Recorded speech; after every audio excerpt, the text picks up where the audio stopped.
So এটা হচ্ছে মমিন যেই মডেলটাকে সে জিওমেট্রিক্যালি সিলেক্ট করেছে। তার স্প্যান লেংথ হচ্ছে 39.36 ফিট, রাইজ হচ্ছে 9.82 ফিট। তার যেই মডেলটা সেখানে কোনো ভার্টিক্যাল মেম্বার না, সবই হচ্ছে ডায়াগোনাল মেম্বার, এবং ডায়াগোনাল মেম্বারে এক একটা এক এক ওয়েতে আছে। এখন এই যে ডায়াগোনাল মেম্বারটা আমরা দেখতে পাচ্ছি, ঠিক আছে, এটা, তারপর এটা, সিমিলারলি এটা এবং এটা, এই ডায়াগোনাল মেম্বারটা যেভাবে নেওয়া হয়েছে, আই প্রিজিউম, আমার কাছে যেটা মনে হচ্ছে এই ডায়াগোনাল মেম্বারটা বেসিক্যালি এই যে লেফট সাইডে যে টপ কর্ড মেম্বার সেটার সাথে 90 ডিগ্রি অ্যাঙ্গেলে আছে এমন ভাবে সিলেক্ট করা হয়েছে। আর বটম কর্ড মেম্বারগুলো যখন নেওয়া হয়েছে তখন সে চুজ করেছে কি, যে 39.36 যদি হয় তার টোটাল স্প্যান লেংথ, সে টোটাল এখানে 5টা বটম কর্ড দিবে। তাহলে ইকুয়াল ডিস্টেন্সে সে দিতে চেয়েছে, সো দ্যাট তার ভবিষ্যতে ক্যালকুলেশনটা অনেক সহজ হবে। তাহলে ইকুয়াল ডিস্টেন্সে দেওয়ার কারণে সে আগে হচ্ছে গিয়ে পয়েন্টগুলোকে খুঁজে বের করছে। So 39.36 divided by 5, 7.872 feet. তাহলে ওই অনুযায়ী সে এই পয়েন্টগুলোকে আগে ডিটারমাইন করেছে।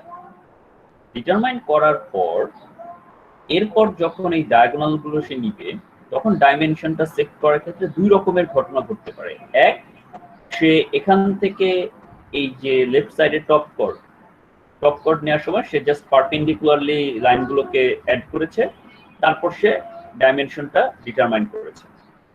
অথবা সেকেন্ড হইতে পারে, যেহেতু এটা আমার কাছে জাস্ট পিডিএফ ফাইলটা আছে, আমার কাছে ক্যাড ফাইল নাই, সো আমি এখানে দেখে বুঝতে পারবো না যে এখানে আসলে কি হচ্ছে, এটা আদৌ কি 90 ডিগ্রিতে আছে নাকি 90 ডিগ্রিতে নাই।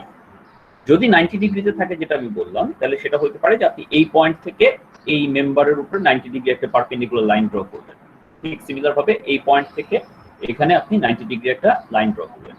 আবার এখান থেকে এটা 90 ডিগ্রি লাইন, এখান থেকে এটা 90 ডিগ্রি লাইন, এভাবে হয়ে থাকতে পারে, আমি অ্যাসিউম করতেছি। আবার এভাবে নাও হয়ে থাকতে পারে। যদি না হয়ে থাকে তাহলে সেটা কিভাবে করতে পারে, যেহেতু এখানে ইকুয়াল টপ কর্ডের লেংথ গুলো ইকুয়াল আছে, তো সে যেটা করতে পারে, সে প্রথমে এই যে আমার ট্রায়াঙ্গেলটা, এই ট্রায়াঙ্গেলের মধ্যে এখান থেকে আমি যদি একটা লম্ব তৈরি করি বা কল্পনা করি যেখানে একটা লম্ব আছে, তাহলে এই লেফট সাইডের অংশটুকু হবে একটা সমকোণী ত্রিভুজ, যেটা লম্ব দূরত্ব হচ্ছে 9.84, ভূমি হচ্ছে 39.36 এর অর্ধেক। তাহলে ইজিলি আমি এই অতিভুজের লেন্থটা পাবো, যেটা কিনা পাওয়া যাচ্ছে 22.0029। এখন এই 22.0029 কে সে চিন্তা করেছে যে আমি এখানে 3টা টপ কর্ড তৈরি করব।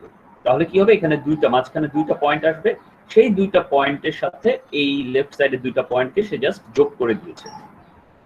এটা হয়তো বা 90 ডিগ্রিতে হয় নাই, জাস্ট সিমিলারলি সে জাস্ট টপ কর্ডের লেংথ গুলোকে সেম রাখার জন্য এই কাজটা করেছে।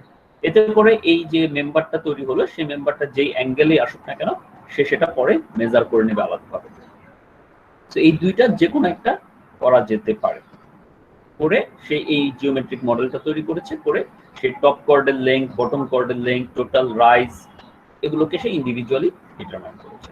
এরপর যখন এই ডায়াগোনাল মেম্বারগুলো, যেমন এখানে একটা ডায়াগোনাল আছে, আবার এই ডিরেকশনে আরেকটা ডায়াগোনাল, আবার এখানে একটা ডায়াগোনাল, এই ডিরেকশনে আরেকটা ডায়াগোনাল, সো লেফট সাইডে 4টা ডায়াগোনাল, রাইট সাইডে 4টা ডায়াগোনাল, এবং লেফট সাইড এবং রাইট সাইড সে কি করেছে, আইডেন্টিক্যাল রেখেছে। তাহলে কি হবে, তার অ্যানালাইসিসের সময় কিছু কষ্ট কমে যাবে।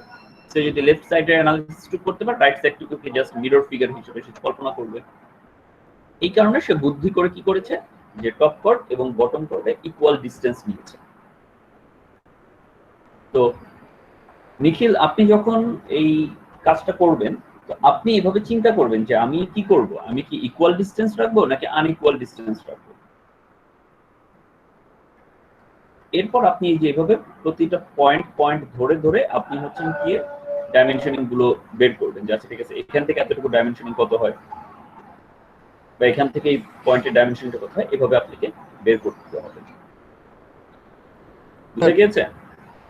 স্যার আমার স্যার বটম কোডের একটু প্রবলেম হচ্ছে স্যার, মানে আর টপ কোড তো স্যার মানে ভাগ করে বের করে ফেলছে স্যার।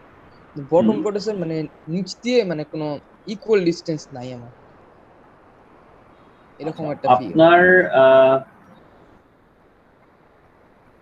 যে মডেলটা, লেট মি ফাইন্ড আউট।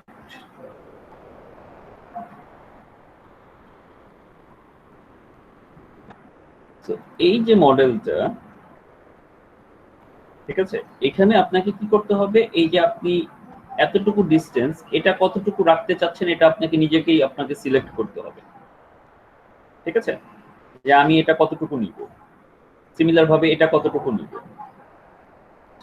নেয়ার পর তারপরে আপনি এখান থেকে যদি একটা লম্ব যদি ড্র করেন, লম্ব ড্র করার পর আপনি সেভাবে চিন্তা করতে পারেন যে এই যে লম্বটা আমি করলাম, সেটা লম্ব পয়েন্ট থেকে এই অংশটুকু ডিস্টেন্স কত, 18.25 এর অর্ধেক।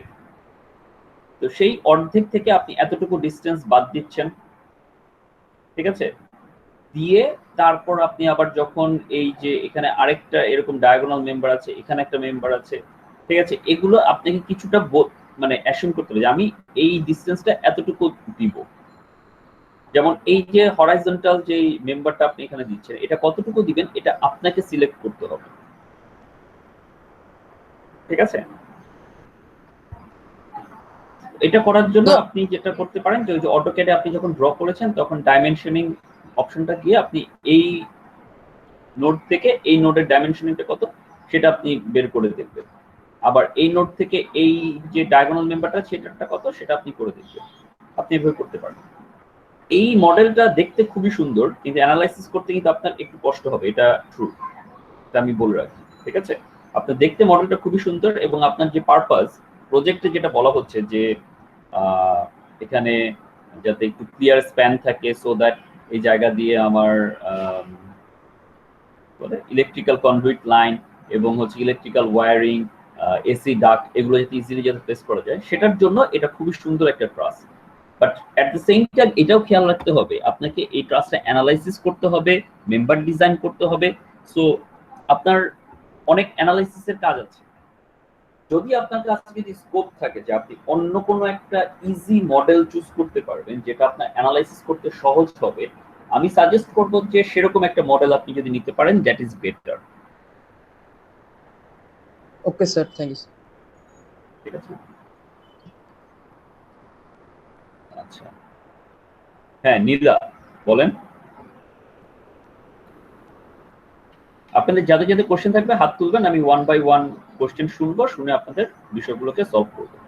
ঠিক আছে, তাতে করে অন্যদের যাদের কোশ্চেন থাকবে হয়তো অনেকেরটা সলভ আউট হবে, বা যদি সলভ আউট না হয় স্টিল আপনাদের কোশ্চেনগুলো আমি একটা একটা করে নিব, তাহলে অন্যদেরও হেল্প হবে।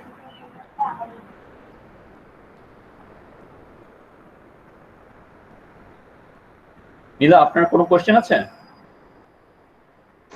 না স্যার। আচ্ছা, জ্যামি বলেন।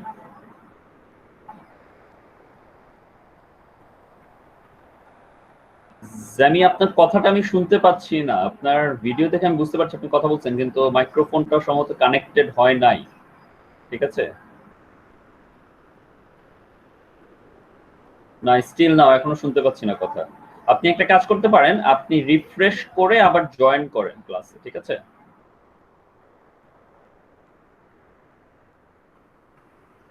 সাকিব বলেন। জি স্যার। হ্যাঁ বলেন, আপনার কি কোশ্চেন?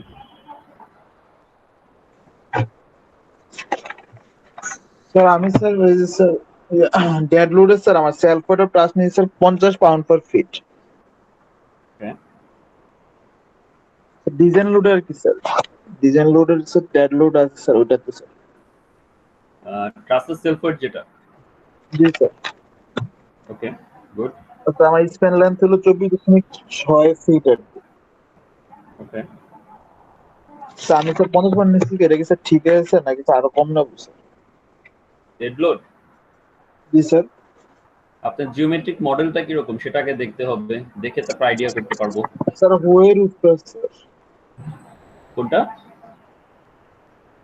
স্যার আপনাদের মতোই, মানে এই যে স্যার আমার মানে স্যার দুই পাশে দুইটা করে ইয়া আর মাঝখান দিয়ে একটা ইয়া আর কি, আপনাদের মতো স্যার। আচ্ছা, মানে মুখে বললে আমি আসলে বুঝতে পারতেছি না। বেটার হয় যে আপনি এক কাজ করতে পারেন, আপনি আপনার স্ক্রিন দিয়ে আপনি যেখানে ড্র করছেন খাতায় সেটাকে একটু শো করেন, তাহলে আমি দেখে বলতে পারবো। দেখা যাচ্ছে স্যার।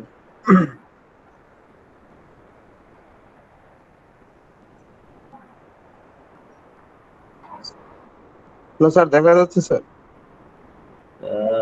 ক্যামেরাটা হ্যাঁ দেখি। আচ্ছা আচ্ছা। এত হিজিবিজি মাঝে মাঝে কাটাকাটি কোনটা আছে কোনটা নাই সেটা তো বুঝতে পারছি না, কোন মেম্বারটা যে আছে আর কোনটা নাই। স্যার এগুলো না আর কি স্যার, জাস্ট স্যার এইভাবে আর এইভাবে। মানে ভার্টিক্যাল মেম্বার গুলো আছে তাই তো?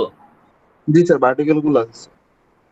আচ্ছা, আবার লেফট সাইডে হচ্ছে লেফট সাইড ইনক্লাইন্ড, রাইট সাইডে হচ্ছে রাইট সাইড ইনক্লাইন্ড তাই তো? জি স্যার। ওকে, বটম কর্ড ইন্ডিভিজুয়াল বটম কর্ডের ইয়ে কত ফিট লেংথ? স্যার 4.10 করে স্যার। 4.10। টোটাল স্প্যান লেংথ কত? 24.6। জি স্যার। আচ্ছা। আর স্যার রাইজ আসছে স্যার 8.2 ফিট। আমি 3:1 ধরছি আর কি স্যার। পিস্টে 3:1 শুধু ধরছেন। 3:1। আচ্ছা, জি স্যার। ওকে। আমার মনে হয় একটু স্প্যান সেলফ ওয়েটটা আরেকটু বাড়িয়ে ধরেন, 60 বা 65 পাউন্ড পার লিনিয়ার ফিট ধরে করেন, সেফ থাকবেন। 60 ধরে স্যার। হ্যাঁ, 60 বা 65 ধরে, মানে ট্রাসের সেলফ ওয়েট যেটা মেম্বার ডিজাইন করার সময় ট্রাসের সেলফ ওয়েট 60 বা 65 ধরে করেন, তাহলে সেফ থাকবেন। ঠিক আছে? স্যার আমার এগুলো কি স্যার ঠিক আছে স্যার? এই স্যার স্যাগরোড ব্রেসিং এর ওয়েটটা সিজিআই। স্যাগরড ব্রেসিং 1 পিএসএফ ধরেছেন, okay fine. CGI sheet roofing, CGI sheet roofing তো আপনি 2 পিএসএফ এভাবে বলতে পারবেন না। আপনি সিজিআই শীট, ওই যে আর্কিটেক্ট আপনাকে 3টা অপশন দিচ্ছে, সেই 3টা অপশনের থেকে যে কোনো একটাকে আপনাকে চুজ করতে হবে। ওইখানে যে লোডটা দেওয়া আছে কিলোনিউটন পার মিটার স্কোয়ার, সেখান থেকে আপনি যেটা চুজ করবেন সেটাকে কিলোনিউটন পার মিটার স্কোয়ার থেকে পিএসএফ এ আপনাকে কনভার্ট করে নিতে হবে, নিয়ে ওইটা আপনাকে ইউজ করতে হবে। আমি যখন আপনাদেরকে ক্লাসে করিয়েছি সেখানে 2 পিএসএফ করিয়েছি, কারণ আমাকে এরকম তো আর্কিটেক্ট কোনো কিছু দেয় নাই। তো আমি ধরে নিয়েছি আচ্ছা ঠিক আছে, যে সিজিআই শীটটা ইউজ করব সেটার লোড আমি ধরে নিয়েছিলাম 2 পিএসএফ, এইভাবে আমি করেছি। আপনাদের ক্ষেত্রে তো প্রজেক্টে আর্কিটেক্ট আপনাকে 3টা ম্যাটেরিয়াল দিয়ে দিয়েছে এবং 3টার লোডও আপনাকে বলা আছে। তো ওই 3টা লোডের মধ্যে থেকে যে কোনো একটা আপনাকে ম্যাটেরিয়াল চুজ করে সেটা নিতে হবে, এবং কিলোমিটার পার মিটার স্কোয়ারে দেওয়া আছে লোডের ইউনিট ওয়েটটা, সেটাকে আপনি কনভার্ট করে ইউজ করবেন পিএসএফ এ। ঠিক আছে, বুঝতে পেরেছেন? এই স্যার এখন তো স্যার আমি সেকশন নিছি স্যার। এরপর কি পার্লিন ডিজাইন করতেছেন? হ্যাঁ, ফাইন, জি স্যার। গুড, ওকে স্যার সেকশন নিয়েছি, আমার সেকশন আছে স্যার 3:5 আর কি স্যার, C3:5। Okay fine. একটা জিনিস খেয়াল রাখবেন কিন্তু, ঠিক আছে, সবার ক্ষেত্রে বলে রাখতেছি, আপনারা যখন রাফ করতেছেন তখন এই যে 3টা 4টা ট্রায়াল দিচ্ছেন, ঠিক আছে, ডিজাইন যখন ফাইনাল রিপোর্ট সাবমিট করেন, প্রায় সময় আমি এটা প্রিভিয়াস স্টুডেন্টদের ক্ষেত্রে দেখছি যে তারা যেটা ফাইনালি রাফ করার পর যেটা ফাইনাল সিলেক্টেড ডিজাইন আসছে শুধুমাত্র সেটাই বলে দেয়, সেটাই শুধুমাত্র দেখায়। সে যে আরো যে 4টা মেম্বার যে ট্রায়াল দিয়েছিল, দেওয়ার পর কি আসলো বা না আসলো সেটা সে তার রিপোর্টে দেখাচ্ছে না। এই জিনিসটা কিন্তু ভুল অ্যাপ্রোচ। কেন? কারণ আপনি যে ট্রায়াল দিয়েছেন, ট্রায়াল দেওয়ার পর আপনি এইটা সবচেয়ে কি বলে আপনার লিস্ট ইকোনমিক সেকশন আপনি পেয়েছেন, এটা তো দেখাইতে হবে যে না আমি এই কয়েকটা মেম্বারের মধ্যে ট্রায়াল দিয়ে এটাকে সবচেয়ে লিস্ট ইকোনমিক পেয়েছি। শুধু একটা মেম্বার দেখানো মানে এটা তো আপনার ফাইনাল সিলেক্টেড, সেটা আপনি দেখাবেন যখন আপনি সামারি হিসেবে কোনো ইনফরমেশনটা প্রেজেন্ট করবেন। আপনার একদম ডিজাইনের শুরুতে বা শেষে আপনি যদি বলেন যে আচ্ছা ঠিক আছে, সামারি কি, পুরো প্রজেক্টের সামারি হচ্ছে পার্লিন সেকশন, এটা হবে টপ কট বটম কট সেকশন, এগুলো হবে, এইটা হচ্ছে আপনার সামারি। কিন্তু যখন আপনি ডিজাইনের ডিটেলস ক্যালকুলেশন দেখাচ্ছেন, তখন যতগুলো মেম্বার আপনি ট্রায়াল দিচ্ছেন সবগুলোই আপনাকে দেখাইতে হবে, সো দ্যাট আপনার যে প্রজেক্ট ডাইরেক্টর বা আপনার যে বস থাকবে সে যাতে দেখে বুঝতে পারে আচ্ছা ঠিক আছে 4-5টা মেম্বারের মধ্যে কোনটা কোনটা মেম্বার ইনিশিয়ালি সে চুজ করেছিল এবং সেখান থেকে সে কি কি মেম্বারকে মধ্যে কোনটাকে একদম সবচেয়ে মিনিমাম সেকশন হিসেবে সে ডিজাইন করতে পেরেছে। ঠিক আছে? তো যখন ডিজাইন ক্যালকুলেশন করবেন তখন শুধুমাত্র একটা দেখাবেন না, আপনি যতগুলো মেম্বার ট্রায়াল দিচ্ছেন সবগুলোই আপনি দেখাবেন। ফাইনালি সামারি যখন আপনি প্রেজেন্ট করবেন পুরো রিপোর্টের, সেটা হোক রিপোর্টের একদম সবার উপরে বা সবার লাস্টে, ঠিক আছে, সেখানে গিয়ে আপনি বলবেন যে ওকে ফাইনাল পার্লিন সেকশন হচ্ছে এত, তারপর হচ্ছে গিয়ে টপ কট বটম কট মেম্বার হচ্ছে এত, সেখানে গিয়ে আপনি শুধুমাত্র ওই মেম্বারটা দিন, তখন আর কি কি ট্রায়াল দিয়েছেন সেটা দেখানোর দরকার নেই। আচ্ছা, হ্যাঁ, জ্যামি আপনার কি কোশ্চেন ছিল শুনি, তারপর মমিন আপনার কোশ্চেন আসছে। স্যার আমি বলতেছিলাম যে স্যার আগে যে ভাট দিন নাকি একটা চিত্র দেখাইলো স্যার, ওটা স্যার শর্ট লেন্থের ক্ষেত্রে বেশি ব্যয়বহুল হবে না স্যার যে ডিজাইনটা দিছে? কোনটা? আচ্ছা, ফারদিন যে ছবিটা দেখিয়েছে, জি স্যার। সেটা কিসের ক্ষেত্রে ব্যয়বহুল বুঝিনি। স্যার ওটা তো খুব শর্ট লেন্থের একটা ল্যাব স্যার দিছে না? না, আপনি দেখা তার যায় যে স্প্যান লেংথ কিন্তু 18.25 মিটার। ও ঠিক আছে, জি সে স্যার। যেটা স্যার দিয়েছে আরেকটা সেটা কথা কিন্তু হলো কি স্যার, আচ্ছা স্যার হ্যাঁ, এটা হলো আরেকটা কথা স্যার, এই যে আমরা যে ভ্যালু গুলো নিই ডাইমেনশন যেটা আছে, ওটা পয়েন্টের পরে স্যার ধরেন 7 বা 8 থাকলে তখন কি স্যার পূর্ণ সংখ্যা নেব, নাকি হ্যাঁ, যেরকম আছে ওইভাবেই নেব 4 ঘর 5 ঘর পর্যন্ত এই এখানে ভ্যালুগুলো? আসলে ইঞ্জিনিয়ারিং জাজমেন্ট আপনাকে অ্যাপ্লাই করতে হবে। ঠিক আছে, সে ফর এক্সাম্পল যেমন আপনার ডাইমেনশন আসলো 59.75 ফিট, তার মানে জি স্যার। 0.75 ফিট মানে হচ্ছে গিয়ে 9 ইঞ্চি। তো এক্সাক্ট 9 ইঞ্চি মাপা কিন্তু ইজি। ঠিক আছে, কিন্তু আপনার যদি জি আসে স্যার। 59.86 ফিট, 0.86 ফিটকে যদি আমি ইঞ্চিতে কনভার্ট করতে যাই সেটা আসে 10.32 ইঞ্চ। 10.32 ইঞ্চ মাপা তো সহজ না, এটা একটা কঠিন বিষয়, ঝামেলার বিষয়। সেই ক্ষেত্রে আপনি চিন্তা করতে পারেন যে না, 59.86 যেটা আসছে ফিটে আমি একটু বাড়াই দেই, 10.32 ইঞ্চ থেকে আমি ডাইরেক্ট 12 ইঞ্চ যদি প্রোভাইড করি তাহলে 60 ফিট হয়ে গেল, তাহলে আমি 60 ফিট প্রোভাইড করব। স্যার ওই যে স্প্যান লেন্থ গুলো যে আমরা 4 দিয়ে বা 6 দিয়ে ভাগ করি, সেই ক্ষেত্রে স্যার বাড়ায় ধরলে তো স্যার লেন্থটাও অ্যাকুরেট থাকে না, সেই জন্য বললাম। হ্যাঁ, সেই ক্ষেত্রে যেটা করতে হবে, আপনি যদি যেই টোটাল স্প্যান লেংথ যদি আপনি চিন্তা করেন, টোটাল স্প্যান লেংথকে আপনি যদি রাউন্ড ফিগার রাখতে চান, তাহলে দেখা যাবে যে ইন্ডিভিজুয়াল যখন বটম কর্ড লেংথ গুলোকে যখন আপনি 4 বা 5 দিয়ে যখন ভাগ করবেন, তখন দেখা যাবে যে সেগুলার রাউন্ড ফিগারে আসবে না, সেগুলো ডেসিমাল ফিগারে আসবে। তো আপনি যদি মনে করেন যে না, সেগুলোকে যেরকম ডেসিমাল ফিগার আসবে সেটাতেই আমি রাখতে পারেন, কোনো সমস্যা নেই। আর আপনি যদি চিন্তা করেন যে না, স্যার এগুলো, ইন্ডিভিজুয়াল কর্ড লেংথ যেটা, কর্ড লেংথ জি গুলোকে স্যার। আপনি একটা রাউন্ডিং করে নেবেন, তাহলে স্প্যান লেংথ কিন্তু অনেক বেড়ে যাবে। জি স্যার এটাই আর কি। প্রতিটা স্যার কর্ড এটার ক্ষেত্রে কি লেংথকে আর ডিজাইনে কোনো ঝামেলা হবে না, ডিজাইনে কোনো ঝামেলা পরবর্তী? নাই।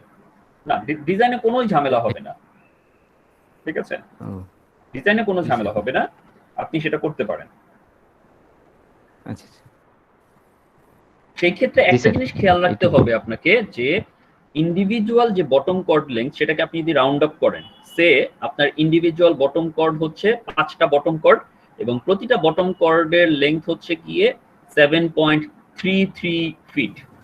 আপনি মনে করলেন যে না, প্রতিটাকে আমি 7.5 ফিট করে প্রোভাইড করব, তাহলে 5টা যদি 7.5 ফিট হয় তাহলে টোটাল আসতেছে কত, 37.5 ফিট স্প্যান লেংথ। ঠিক আছে, জি আর স্যার। আপনি যদি 7.33 ইন্টু 5 করতেন তাহলে সেটা আসতো 36.65 ফিট। যখন পিচ রেশিওটা ইউজ করে যখন রাইজটা বের করবেন, রাইজটা কোনটাকে দিয়ে আপনি ইউজ করবেন, আপনাকে যখন আপনি ওই স্যার আপনার যেই ইনিশিয়াল স্প্যান লেংথ যেটা আপনাকে প্রজেক্টে বলা হয়েছে, সেখান থেকে আপনি মিটার থেকে ফিটে কনভার্ট করার সময় আপনি পেয়েছিলেন কত, 36.65 ফিট। কিন্তু জি আপনি স্যার। যখন জিওমেট্রিক ফিগারটা ইউজ করতেছেন তখন আপনি রাউন্ড আপ করে 7.33 না রেখে আপনি 7.5 ইউজ করলেন, তাহলে আপনি যখন রাইজ বের করবেন তখন ওই যে 7.5 ইউজ করার জন্য আপনার স্প্যান লেংথ যে বেড়ে 36.65 ফিট থেকে বেড়ে যে 37.5 ফিট হলো, ওইটা কিন্তু ইউজ করতে হবে। রাইস বের করার ক্ষেত্রে তাহলে স্যার ওই বেশিটা নেব, এক্স্যাক্টলি, যেটা আপনি মানে অ্যাকচুয়ালি প্রোভাইড পরবর্তী যেটা করতেছেন। বাইরে হলো। এক্স্যাক্টলি, আপনি যেটা জি ইউজ করবেন, প্রোভাইড করবেন ডিজাইনে, সেটাই আপনি অল থ্রো ইউজ করবেন। এমন যাতে না হয় যে আমি ক্যালকুলেশন করতেছি এক জিনিস কিন্তু আমি প্রোভাইড করতেছি আরেক জিনিস। ও ঠিক জি আছে, স্যার। আপনি যদি 7.5 আচ্ছা ফিট করে যদি চিন্তা করেন যে না, আমি প্রতিটাকে 7.5 ফিট করে রাখবো, তাহলে টোটাল স্প্যান লেংথ আসতেছে 37.5 ফিট। তাহলে সেই 37.5 ফিটের এগেইনস্টে আপনি পিচ রেশিও ইউজ করে রাইজ যেটা আসে সেটা আপনি ইউজ করবেন। কিন্তু আবার দেখা গেল যে জি রাইজ স্যার। আসলো সে আপনি পিচ রেশিও ইউজ করছেন 3:1, তো 37.5 ডিভাইডেড বাই 3 যদি করেন তাহলে আপনার আসে 12.5। আপনি ডাইরেক্ট 12.5 ইউজ করতে চান, ঠিক আছে, কিন্তু যদি কোনো কারণে আপনি চিন্তা করলেন যে না আমি পিচ রেশিও ইউজ করবো 3.5:1, সেই ক্ষেত্রে 37.5 ডিভাইডেড বাই 3.5 যদি করি তাহলে আমার রাইজ আসে 10.71। এখন আপনি চিন্তা করলেন যে না আমি তো সব ক্ষেত্রে রাউন্ড আপ করছি, এই ক্ষেত্রেও রাউন্ড আপ করব, রাউন্ড আপ করে 10.71 কে আমি দিচ্ছি 10.75 বা 11 ফিট। তাহলে সেই ক্ষেত্রে কিন্তু 11 ফিট যদি হয় আপনার রাইজ আর স্প্যান লেংথ যদি হয় 37.5, তাহলে দেখেন 37.5 ডিভাইডেড বাই 11 করলে কিন্তু আপনার পিচ রেশিও কিন্তু আর 3.5 হয় না, তখন পিচ রেশিও চলে আসে কম 3.41। জি স্যার। স্যার এই যে এইটুকু যে স্যার বাড়ায় দিলেন, সেক্ষেত্রে স্যার ডিজাইন ইঞ্জিনিয়ার হিসেবে তো করলাম, প্রজেক্ট ইঞ্জিনিয়ার কি স্যার মাইনে নিবে স্যার? একটু বেশি হলো যে অনেক ক্ষেত্রে তো স্যার জমির একদম শেষ মাথা পর্যন্ত ধরে বা এরকম, একটু যে বাইরে যেতেছে লেন্থটা। একটু যে বেড়ে যাচ্ছে এটা সাধারণত পারমিটেবল, কারণ আমরা সবসময় যখন ডিজাইন করি আমরা চিন্তা করব যে আমাদেরকে যে ডিজাইন কোড বলা আছে, আপনি যখন একটা প্রজেক্টে কাজ করবেন, আপনি যখন কোনো ইন্ডাস্ট্রি বিল্ডিং করবেন বা কোনো ওয়্যার হাউস করবেন বা যেটাই করেন না কেন, আপনি যদি রাজুকের আন্ডারে করেন তাহলে রাজুকের গাইডলাইন আছে যে আপনার জমির বাউন্ডারি লাইন থেকে কতটুকু গ্যাপ দিয়ে করতে হবে। আপনি যদি রাজুক না হয়, যদি আপনি কোনো সিটি কর্পোরেশন আন্ডারে, সে চিটাগাং সিটি কর্পোরেশন বা রাজশাহী সিটি কর্পোরেশন, এরকম বিভিন্ন জায়গায় সিটি কর্পোরেশন আন্ডার করেন, তাদেরও এরকম গাইডলাইন আছে যে কতটুকু আপনাকে সেটব্যাক বলা হয়, এটা কি ঠিক আছে, ইঞ্জিনিয়ারিং ভাষা বলা হয় সেটব্যাক, কতটুকু আপনি সেটব্যাক ইউজ করতে হবে। সো আমরা ডিজাইন ইঞ্জিনিয়ার হিসেবে আমরা সবসময়, আমি যেটা বলি যে এটা মানা উচিত, কারণ ভবিষ্যতে আমাদের ভালোর জন্যই করা উচিত। যেটা আপনি বললেন যে হ্যাঁ প্র্যাকটিক্যালি দেখা যায় যে এই জিনিসটা ক্লায়েন্টরা করতে চায় না বা মানতে চায় না, যে না আমার জমি আমি কেন ছাড়বো, ছাড়লে আমি তো লস হচ্ছে, আমি যদি বরঞ্চ যে 1 ফিট জায়গা ছাড়লাম বা 2 ফিট জায়গা ছাড়লাম সেটা যদি আমি নিয়ে নেই তাহলে তো আমার জায়গা বাড়লো। কিন্তু এই জিনিসগুলো ক্লায়েন্টদেরকে বুঝাতে হবে। একটা পার্সোনাল এক্সপিরিয়েন্স শেয়ার করি আপনাদের সাথে। আমি আমি আমার বাবা মার সাথে থাকি, ঠিক আছে, বাপের হোটেলে এখনো খাই, বলতে কোনো দ্বিধা নাই, ঠিক আছে। তো বাবা মার সাথে থাকার কারণে আমি আমার বাবার বাসাতেই থাকি, বাড়ির মালিক হচ্ছে আমার বাবা এবং আমার চাচারা। তো আমার বাবা এবং 2 ভাই তারা মিলে বেসিক্যালি যেই আমাদের যে একটা জমি আছে ছোট্ট যাত্রাবাড়িতে, সেখানে তারা একটা জমি কিনে সেখানে বাড়ি করবে। তো যখন বাড়ি করা হয়, আমার ইনিশিয়ালি আমাদের বাড়ি এখানে ছিল না, আমার দাদা যখন হচ্ছে গিয়ে ঢাকায় যখন সেটেল হয়, আমরা বেসিক্যালি ঢাকার কি বলে প্রাক্তন ঢাকাইয়া না যেটাকে বলা হয়, ঠিক আছে, আমরাও হচ্ছে গিয়ে বানভাসী। তো আমার দাদা যখন হচ্ছে গিয়ে তার চাকরি সূত্রে শেষ চাকরি জীবনের লাস্ট পোস্টিং ছিল ঢাকা, এই কারণে তিনি ঢাকায় সেটেল হয়েছে, ছেলে মেয়ে নিয়ে যখন এখানেই আসে, এরপর রিটায়ারমেন্ট করার পর তিনি এখানেই জায়গা কিনে জুরাইনের দিকে ফার্স্টে উনি থাকেন, তারপর জুরাইন থেকে শিফট হয়ে যাত্রাবাড়িতে আসেন। Anyhow doesn't matter. তো ইম্পর্টেন্ট বিষয়টা হচ্ছে যখন এই যাত্রাবাড়িতে যখন বাড়িটা করা হয়, যখন এই বাড়ির ডিজাইন এবং প্ল্যান তৈরি করা হয়, বাই দিস টাইম আমি একজন মোটামুটি মানে আমি ইঞ্জিনিয়ারিং কমপ্লিট করে আমি হচ্ছে গিয়ে প্র্যাকটিসিং ফিল্ড প্লাস হচ্ছে গিয়ে আমি অ্যাজ এ টিচার হিসেবে আমি জয়েন করে ফেলেছি। অলমোস্ট প্রায় 3 বছর হয়ে গেছে আমি জবে ছিলাম। সো বিং এ টিচার হিসেবে আমার নলেজ আছে এবং আমি তখন প্র্যাকটিসিং কাজও করতাম, স্টিল নাও এখন আমি প্র্যাকটিসিং ফিল্ডেও কাজ করি, স্ট্রাকচার ইঞ্জিনিয়ারিং ফিল্ডে। তো আমার যেহেতু নলেজ আছে এই রিলেটেড, সো আমি আমাদের বাড়ির যে প্ল্যান ডিজাইন সবকিছুতে আমার ফুললি একটা বলতে পারেন যে কি বলে দেখাশোনা বা ইনভেস্টিগেশন বা অবজারভেশন আমার ছিল। তো যখন বাড়িটা করা হয় তখন বাড়ির ক্ষেত্রে আমার বাবা চাচারা ওনারাও যেহেতু টিপিক্যাল, ঠিক আছে, সো সবাইকে যেটা দেখে, আমরা সাধারণত কি হয় সোসাইটির মধ্যে সবাইকে যেটা দেখি সেটা দ্বারা আমরা করতে উদ্বুদ্ধ হই। তো আমার জায়গা জমি আশেপাশের যে বাড়িগুলো সেগুলো সবগুলোতে দেখা যাচ্ছে যে একদম রোডের সামনে যে রোড লেভেল ধরে হচ্ছে গিয়ে একদম বিল্ডিং উঠে গিয়েছে। তারপর কিছু কিছু বাড়ি দেখা গেছে যে উপরের দিকে গিয়ে সেকেন্ড ফ্লোর থেকে উপরের দিকে যেই বারান্দাগুলো সেটা পারলে রোডের উপরেও চলে আসে। তারপর পাশের যেই বাড়িগুলো সেগুলোর সাথে দেখা যায় যে একদম বাউন্ডারি ঘেঁষে বাড়ি করা। কি হবে, আমার জায়গা বাড়বে, বাড়ির সাইজ বাড়বে, বাড়ির রুম বড় হবে, এরকম বিভিন্ন যে কনসেপ্ট, এটা তাদেরকে অনেক কষ্ট করে আমার বুঝাইতে হয়েছে। বুঝিয়ে আমি রাজুকের যেই সেটব্যাক আছে সেই সেটব্যাক মেনটেন করে আমার বাড়ির যে দুই সাইডের জায়গা সেখানে প্রায় 2.25 ফিট করে জায়গা ছাড়া, পিছনের দিকে রাজুকের যে গাইডলাইন সেটা অনুযায়ী প্রায় 2.25 ফিট জায়গা, সামনের দিকে প্রায় 3 ফিট জায়গা মতো ছাড়তে হয়েছে আমাকে। এই যে জায়গাগুলো ছেড়ে আমি যখন করেছি, অ্যাজ এ রেজাল্ট বাড়ি যখন হয় তখন দেখা যায় যে পুরো এলাকার মধ্যে আমার বাড়ি হচ্ছে গিয়ে এই যে বাউন্ডারি সামনে পিছনে সব জায়গা দিয়ে ছাড়ছে। রাস্তা দিয়ে হেঁটে গেলে শুরুর দিকে আমার বাড়ি চোখে পড়ে না। কেন? কারণ সবগুলো বাড়ি এত সামনের দিকে রাস্তা পর্যন্ত চলে আসছে। আমার বাড়ি সেই তুলনায় আমার বাড়ির যেই মানে ফ্রন্টের দিকের যেই বারান্দা, সেই বারান্দা হচ্ছে রাস্তা থেকে আরো 3 ফিট ভিতরে। তো এই জিনিসটা করার ফলে যখন শুরুর দিকে এটা নিয়ে কথাবার্তা হয় তখন এটা বোঝাতে তাদের অনেক কষ্ট হচ্ছে যে কেন আমি ছাড়বো, আমি লস কেন করবো, আমি যদি জায়গা নেই তাহলে তো সবাই করতেছে, আমি কেন করবো না। এই বেনিফিটটা তখন তাদেরকে বোঝাতে আমার খুব কষ্ট হয়েছে।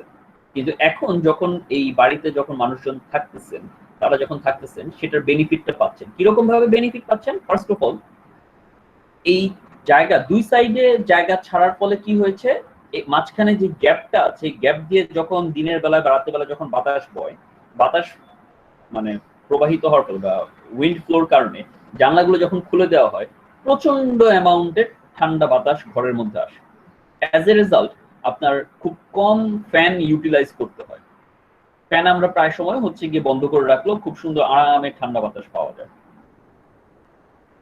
বিল্ডিংটা করার সময় যে পরিমাণ জায়গা ছাড়া হয়েছে এবং যেভাবে গিয়ে জানালা এবং দরজার লোকেশন গুলো দেওয়া হয়েছে, তাতে করে যেটা হয় যে সন্ধ্যার মাগরিবের আজান পর্যন্ত কোনো একটা রুমেও আমার গিয়ে লাইট জ্বালাতে হয় না। শুধুমাত্র রাতের বেলায় যে সময়টুকু থাকে যখন সানলাইট চলে যায় তখন লাইট জ্বালালে হয়ে যাচ্ছে। অ্যাজ এ রেজাল্ট কি হচ্ছে, আমার ইলেকট্রিসিটি বিল কম্পারেটিভলি অন্যান্য বিল্ডিং এর বাসাবাড়ির থেকে অনেক কম আসে। শুধুমাত্র আমার ফ্ল্যাটেই না, আমার ফ্ল্যাটে যে ভাড়াটিয়ার আছে তাদের ক্ষেত্রে। এই যে ফ্যাসিলিটিস গুলো কিন্তু এই বাড়িটাতে যেই থাকবে বা যতদিন থাকবে তাকে ভোগ করবে সে। একটা হচ্ছে যে আমি জায়গা বেশি নিয়ে সবকিছু করলাম, কিন্তু এখন প্রতি মাসে আমার ইলেকট্রিসিটি বিল, তারপর গিয়ে আদার্স যে বিষয়গুলো সেগুলোতে আমার প্রচুর মেইনটেনেন্স খরচ যাচ্ছে। আরেকটা হচ্ছে আমি ভবিষ্যতের কথা চিন্তা করে যে একবারে আমি ইনিশিয়াল বেনিফিটটা নেওয়ার জন্য যে আমি যাতে সারা জীবন যতদিন এই বাড়িটা থাকবে সেটার জন্য আমি যাতে এই বেনিফিটটা নিতে পারি, আমি সেভাবেই করলাম। তারপর যেমন দেখা যাচ্ছে যে রাস্তার সামনে থেকে একটু ছাড়ার ফলে কি সুবিধাটা হয়েছে যে আমার সামনের দিকে রাস্তার দিকে একটু ওয়াইড পেয়েছি, তো এখানেও প্রচুর আলো বাতাস ঢুকতেছে। জেনারেলি যেটা হয় যে বাংলাদেশে যেহেতু হাই রাইজ বিল্ডিং, তো হাই রাইজ বিল্ডিং এর কারণে আপনার উপরের দিকে খোলামেলা পরিবেশ পাওয়া যায়, কিন্তু নিচের দিকে সেকেন্ড ফ্লোর থার্ড ফ্লোর এইসব বিল্ডিং গুলোতে, এইসব ফ্লোর গুলোতে কিন্তু আলো কিন্তু আসে না, কারণ সবই তো high rise building. So sunlight তো আর একদম সেকেন্ড ফ্লোরে এসে ঢুকতে পারতেছে না। সো দেখা যায় যে ওই লাইট ইউজ করো, সানলাইটের না থাকার কারণে প্রচুর ঝামেলা। কিন্তু যেহেতু আমি সামনের দিকে গিয়ে একটু বেশি খোলা রেখেছি, রাখার ফলে ইজিলি সানলাইট একদম সেকেন্ড ফ্লোর থেকেই প্রত্যেকটা ফ্লোরে আসে। যদিও আশেপাশের প্রতিটাই 6 তলা বা 5 তলা building, but still now second ফ্লোরে আসে, ওয়ারেস অন্যান্য বিল্ডিং গুলোতে সেই ফ্যাসিলিটিস গুলো পাওয়া যায় না। অ্যাজ এ রেজাল্ট দেখা যায় যে আমি যে বাড়িতে থাকি, আমার বাবার বাড়িতে দেখা যাচ্ছে যে গিয়ে ভাড়াটিয়া সহজে যায়ও না, বা গেলেও খুব দ্রুত আমার এখানে ভাড়াটিয়া চলে আসতেছে। সো অন্যান্য যে এই যে ফ্যাসিলিটিস গুলো, এগুলো তৈরি করা কথা চিন্তা করে যখন বাড়িটা করা হয়, করার সময় আমি এই জিনিসগুলো করছি, যেটার সুফল এখন ভোগ করতে পারতেছি। কিন্তু এটা করার জন্য আমার নিজের বাবা চাচা ওনাদেরকে বোঝাতে আমার অনেক বেগ পেতে হয়েছে। That is the hardest reality of our society. কারণ তারা গিয়ে যে তাদের সময়কার তারা দেখতে পান যে আশেপাশে সবাই একরকম ভাবে করতেছে, আমি কেন করবো না, আমি যে করতেছি আমার তো তার লস হচ্ছে। কিন্তু এই লসটা যে আলটিমেটলি লস না, এটা যে লং টার্মে যে আমাকে যে বেনিফিট দিবে সেইটা বুঝাইতেই তাদেরকে আমার অনেক বেগ পেতে হয়েছে, বাট আমাকে বুঝাইতে হয়েছে। কারণ আমি কিন্তু জায়গার মালিকও না, আমি জায়গার কিছুই না। জায়গার মালিক হচ্ছে আমার বাবা চাচারা। আমি যদি বলিও, সাধারণত আপনি দেখবেন যে ফ্যামিলিতে আপনি যত কথাই বলেন না কেন, আপনার বাবা যেটা বলবে সেটাই কিন্তু ফাইনাল, তাই না? তো এই বিষয়গুলো একটু ক্রিটিক্যাল, ঠিক আছে? আচ্ছা, আমাকে একটা মিনিট একটু কনসিডার করুন প্লিজ।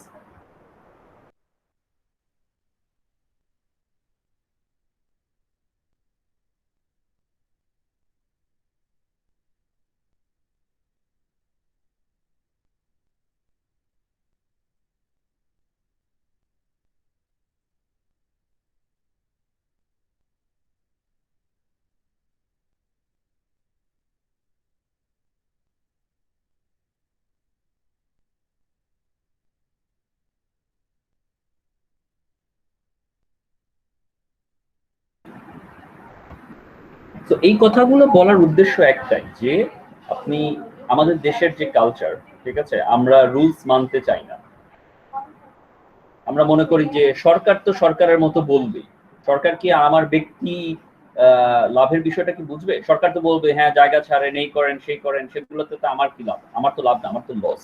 কিন্তু এইটা বোঝা উচিত, সরকার কিন্তু পলিটিক্যাল ভিউ থেকে কিন্তু এগুলো করে নাই। এই যে জায়গা ছাড়লে কি সুবিধা, এটা কিন্তু সরকারের কোনো একজন মন্ত্রী বলে নাই যে ঠিক আছে আপনার জমির হচ্ছে গিয়ে চারো সাইড থেকে আপনি জায়গা ছাড়েন। এটা কিন্তু আপনার আমার মতো ইঞ্জিনিয়ার যারা কিনা সারা জীবন ধরে কাজ করে বিভিন্ন জিনিস এক্সপেরিয়েন্স করছেন, করে তারপর তারা দেখে তারা সাজেশন দিয়েছেন যে না ঠিক আছে প্রতিটা বিল্ডিং এর মাঝখানে এতটুকু গ্যাপ দেওয়া উচিত। এখন কোডের মধ্যে যখন এই বিষয়গুলো বলা হয়, কোডে তো এত কিছু ডেসক্রাইব করে বলবে না যে হ্যাঁ গ্যাপ দিবেন, গ্যাপ দিলে কি হবে, আপনার বাতাস যখন যাবে, আপনার হচ্ছে সানলাইট আসবে, আপনার বিল্ডিং এ এত ডেসক্রাইব দিলে তো কোড হয়ে যাবে প্রায় 10,000 পৃষ্ঠার একটা বই, তাই না?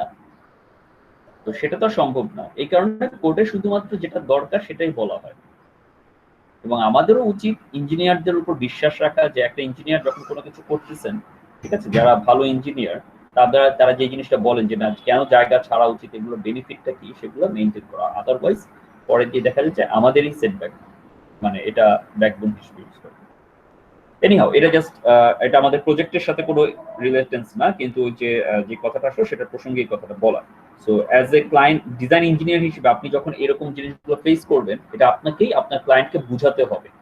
কারণ যে আপনার ক্লায়েন্ট সে ইঞ্জিনিয়ার না, যদি ইঞ্জিনিয়ার হয়ে থাকে সে হয়তো সিভিল ইঞ্জিনিয়ার হবে না, এটাই এক্সপেক্টেড, তাই না? তো সিভিল ইঞ্জিনিয়ার যদি না হয়, তাহলে এই যে আপনি বিভিন্ন জিনিস বলবেন যে না আপনি জায়গা ছাড়েন, ছাড়লে কি হয়, আপনি যদি এটা যদি আপনার ক্লায়েন্টকে যদি ডেসক্রাইব করতে না পারেন, স্বাভাবিকভাবে সে বলবে যে না আমি কেন জায়গা ছাড়বো, আমি জায়গা কিনছি 10 কাঠা, আমি সেখান থেকে এইভাবে যদি 4 সাইড থেকে যদি 1.5 ফিট করে জায়গা ছাড়ি, আমার তো প্রায় 1.5 কাঠা বা 1 কাঠা জায়গা তো আমার তো শুধুমাত্র ছাইরাই দিলাম, আমি আমার লাভটা কি হইলো? সে এইভাবেই বলবে। এটাই hardest reality of our country, ঠিক আছে? আপনাকে সেটার বেনিফিটটা কি সেটা বুঝায় দিতে হবে, তাহলেই সে রাজি হবে।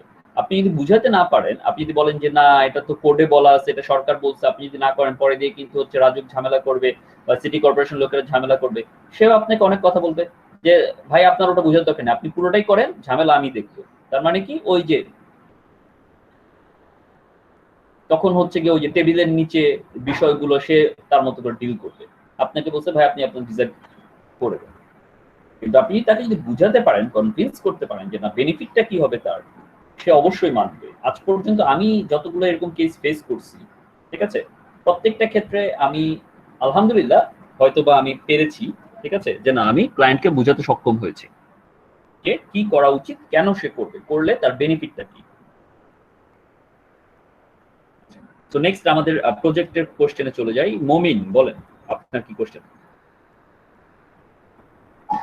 স্যার আমি আমার ক্যালকুলেশন যতটুকু পর্যন্ত করছি এটা একটু শেয়ার করতেছি। ওকে ফাইন, হ্যাঁ।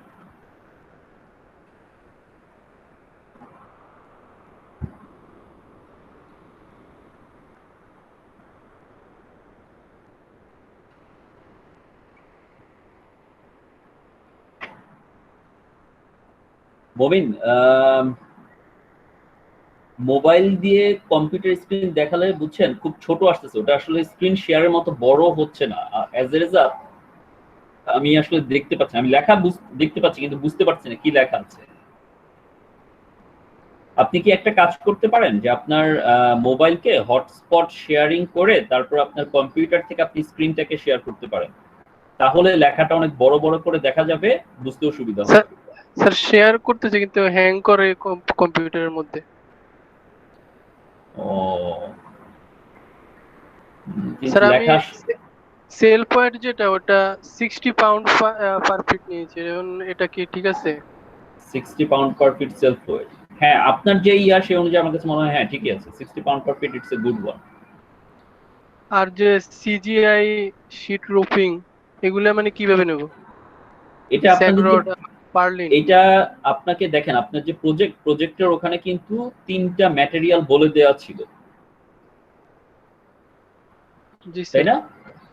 তো ওই 3টা ম্যাটেরিয়ালের মধ্যে থেকে যে কোনো একটা নিতে হবে, ওখানে কিন্তু সবগুলাই কিন্তু সিজিআই শীট না, ঠিক আছে?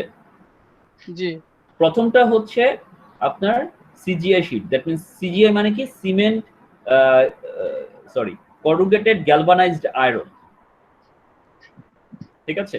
আপনার প্রথমটা হচ্ছে আপনাকে যে ম্যাটেরিয়াল দেওয়া হয়েছিল সেখানে প্রথমটা ছিল সিমেন্ট করুগেটেড শীট, পরেরটা ছিল CGI, that means steel galvanized sheet, আর থার্ডেরটা ছিল হচ্ছে অ্যালুমিনিয়াম করুগেটেড শীট। তো এই 3টা ম্যাটেরিয়ালের মধ্যে আপনি যেটা চয়েস, আপনি যে কোনো একটা ম্যাটেরিয়াল চুজ করতে পারেন, সেটার ইউনিট ওয়েট আপনাকে বলে দেওয়া ছিল যে কিলোনিউটন পার মিটার স্কোয়ারে এত, তো আপনি কনভার্সন ফ্যাক্টর ইউজ করবেন, 1 kilonewton per metre square equal to কত পিএসএফ সেটা আপনি বের করে দেখবেন। আর সেল পয়েন্ট অফ পার্লিন এটা তো 1.5। হ্যাঁ সেলফ ওয়েটটা আপনি নিজে চুজ করবেন, যেহেতু এটা আপনাকে ইয়েতে প্রজেক্টে কিছু বলা নাই, সো আপনি 1.5 বা 2 আপনি একটা ধরে নিতে পারেন। আর স্যার যে স্যার আমার কলামের হাইট যেটা ওইটা কত দেওয়া ছিল আমাদের? কলামের ওটা কত হাইট ছিল? সেটা আপনাদের দেখেন এখানে কি বলা ছিল যে কত ফিট ধরতে হবে।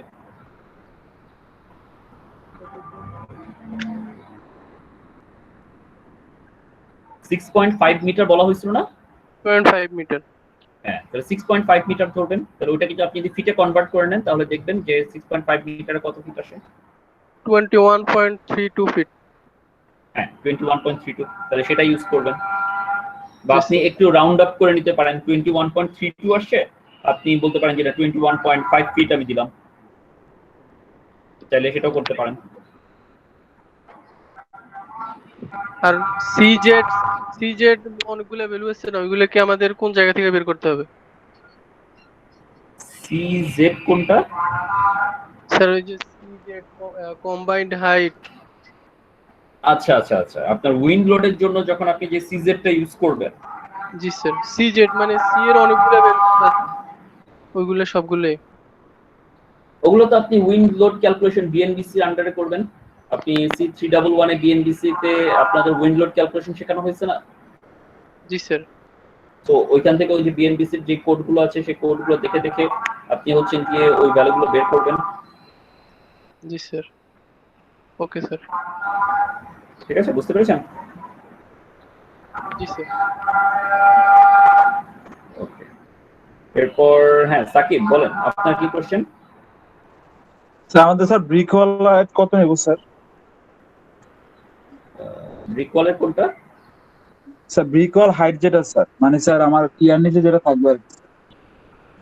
আচ্ছা ব্রিক মানে ওয়ালের স্যার হ্যাঁ জি স্যার। এটা তো বলেই দেওয়া আছে আপনাদের এই যে প্রজেক্টের ডেসক্রিপশনের মধ্যেই বলা আছে যে considering the client's requirement of the warehouse height and to accommodate the electrical wiring ducts and false ceiling, the design team has finalized the boundary wall and RCC column height as 6.5 meter. আপনাদের design team set করেছে যে boundary wall এবং RCC column সব হচ্ছে কি 6.5 metre পর্যন্ত height হবে, এবং এই কলামের উপরে বসবে আপনার হচ্ছে কি ট্রাসটা।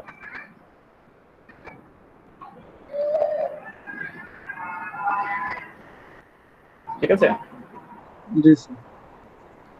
ওকে, এরপর রাহাত হ্যাঁ বলেন আপনার কি কোশ্চেন?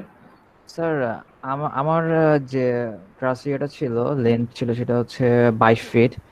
তো আমি সিল্ক ওয়েটটা একটু বেশি ধরে ফেলছি আর কি, যে 1.65 পিএসএফ। এটা কি কিসের ঠিক সেলফ আছে? এটা?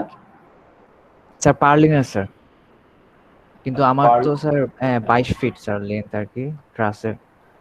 খেয়াল করে দেখতে, একটা জিনিস খেয়াল করতে হবে আপনাকে, যে পার্লিন আপনি যেটা ধরতেছেন, ঠিক আছে, আপনার পার্লিনটা কতটুকু গ্যাপে বসবে। ট্রাসের স্প্যান লেংথের সাথে কিন্তু পার্লিনের সম্পর্ক না। পার্লিনটা বসতেছে কোথায়? টপ কর্ডের যে জয়েন্ট পয়েন্ট সেটার উপরে আপনি বসাচ্ছেন পার্লিনটাকে। তো তাহলে আপনার সেই ক্ষেত্রে টপ কর্ডের যে গ্যাপটা সেটা কত? এখন আপনার স্প্যান লেংথ, পুরো স্যার ট্রাসের স্প্যান লেংথ 6.28 স্যার। 6.28 হচ্ছে আপনার টপ কর্ডের গ্যাপ, ঠিক আছে? আচ্ছা, তো খেয়াল করে দেখেন, আপনার স্প্যান লেংথ যদিও 22 ফিট, কিন্তু আপনার টপ কর্ড স্প্যান লেংথ 6.28। আবার যার 60 ফিট তারও হচ্ছে টপ কর্ড স্প্যান লেংথ সে ধরলো 7 ফিট। আলটিমেটলি তো টপ কর্ড তো মোটামুটি কাছাকাছি থাকতেছে। তো এক একটা জি স্যার। পার্লিন, হয়তোবা আপনার পার্লিন লাগবে 3টা বা 4টা, তার পার্লিন লাগবে 8টা, কিন্তু পার্লিন লোড তো প্রায় কাছাকাছি পরিমাণই নিবে। বুঝতে জি পারছেন স্যার। বিষয়টা? জি স্যার, জি স্যার। ওকে,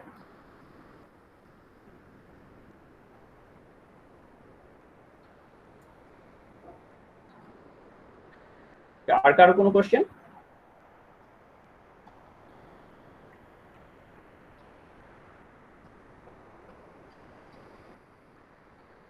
বাকিদের কি অবস্থা? আপনারা কিছু শুরু করেছেন, করতেছেন?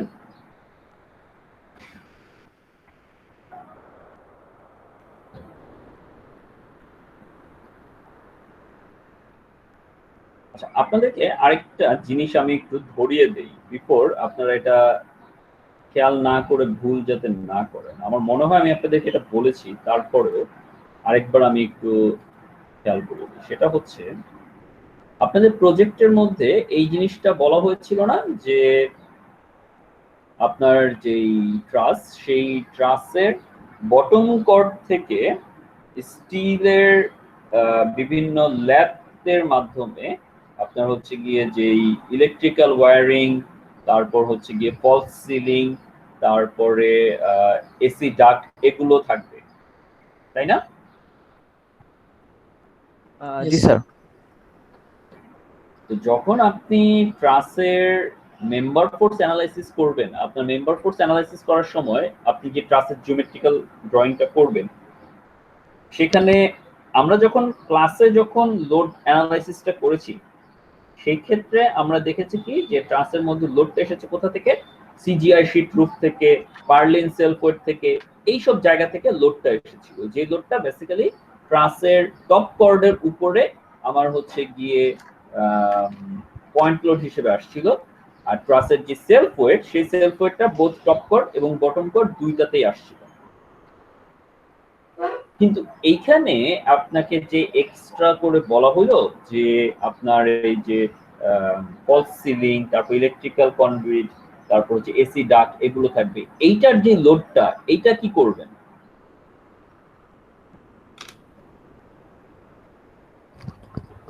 স্যার ওটা স্যার বিএমবিসি কোড থেকে নিব। কিভাবে নিবেন বা কোথায়, কাছে কোথায় আপনি কনসিডার করবেন? আর লোডের ভ্যালুটাই বা কত ধরবেন?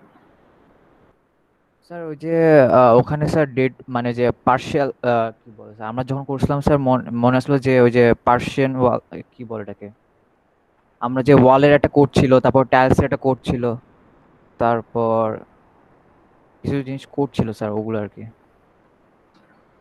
বিএনবিসি তে যেমন এই যে চ্যাপ্টার 6, সরি পার্ট 6, যেটা পার্ট 6 স্ট্রাকচারাল ডিজাইন, এখানে বিভিন্ন চ্যাপ্টার আছে। পার্ট 6 চ্যাপ্টার 2 হচ্ছে লোড চ্যাপ্টার। সেই লোড চ্যাপ্টারের মধ্যে বিভিন্ন জিনিসের লোডিং দেওয়া আছে। যেমন ফার্স্ট যে টেবিলটা, unit weight of basic material, বিভিন্ন ম্যাটেরিয়ালের ইউনিট ওয়েটটা কত সেটা এখানে বলে দেওয়া আছে। তারপরে ওয়েট অফ কনস্ট্রাকশন ম্যাটেরিয়াল, বিভিন্ন কনস্ট্রাকশন ম্যাটেরিয়ালের ওয়েট কত ধরা উচিত সেটা এখানে বলে দেওয়া আছে। তারপরে লাইভ লোড কি কি টাইপের, যেমন এই যে রেসিডেন্সিয়াল বিল্ডিং যদি হয়, তাহলে বিল্ডিং এর প্রতিটা ফ্লোরে আমরা কি টাইপের কনসিডারের জন্য কতটা লাইভ লোড ধরবো সেটাও এখানে বলে দেওয়া আছে। এরকম ভাবে তারপরে যে রুফ লাইভ লোড সেটাও বলা আছে। এরকম ভাবে বিভিন্ন ক্ষেত্রে আমার লোডিংটা বলে দেওয়া আছে, ঠিক আছে। তো এইখানেই একটা আছে কি যে special purpose roof. For special purpose roof, live loads shall be estimated based on the actual weight depending on the type of roof, but shall not be less than the following values. এখানে বিভিন্ন guideline দেওয়া আছে। আমাদের জন্য কি accessible roof supporting member, যদি খেয়াল করে দেখি এখানে কি বলেছে যে industrial storage and garage building. এই ক্ষেত্রে any single panel point of the lower chord of a roof truss or any point of other primary roof supporting member, সেই ক্ষেত্রে 9 কিলোনিউটন লোড আমাকে ধরতে হবে। কোথায়? প্রতিটা single panel point of lower chord of a roof truss. আর building with other occupancies, other বলতে কি এই যে যদি ইন্ডাস্ট্রিয়াল বা স্টোরেজ বা গ্যারেজ যদি না হয় যদি অন্য কোনো আমার অকুপেন্সি হয়, বিভিন্ন টাইপ অফ অকুপেন্সি আছে বিএনবিসি তে। তো সেই সব অকুপেন্সির ক্ষেত্রে প্রত্যেকটা সিঙ্গেল প্যানেল পয়েন্ট লোয়ার কর্ডের প্রতিটা প্যানেল পয়েন্টে আমার 1.3 কিলোনিউটন লোড ধরতে হবে। তাহলে এই যে এখানে আমি দেখতে পাচ্ছি বিএনবিসি গাইডলাইন অনুযায়ী, এটা বিএনবিসি 1993 বিএনবিসি। তো 1993 বিএনবিসির গাইডলাইন অনুযায়ী আপনারটা কি কোন কেসে পড়বে? 1.3 কিলোনিউটনের কেসে পড়বে নাকি 9 কিলোনিউটনের কেসে পড়বে? স্যার 9.0। 9.0 কেন? কারণ এটা হচ্ছে গিয়ে স্টোরেজ ফ্যাসিলিটিস। তো এই যে স্টোরেজ ফ্যাসিলিটিসে আপনি যেই ট্রাসটা ডিজাইন করতে যাচ্ছেন সেই ট্রাসের প্রতিটা বটম কর্ডের প্রতিটা যে প্যানেল পয়েন্ট সেখানে কিন্তু এক্সট্রা আপনাকে 9 কিলোনিউটন লোড ধরতে হবে। কিসের কারণে? ওই যে আপনি যে বিভিন্ন কনডুইট তারপর ওয়্যারিং এগুলো যে ধরবেন, তো এগুলা লোডটা বিএনবিসি বলছে 9 কিলোনিউটন ধরতে প্রতিটা প্যানেল পয়েন্টে। তো বেসিক্যালি এই যে আপনি তো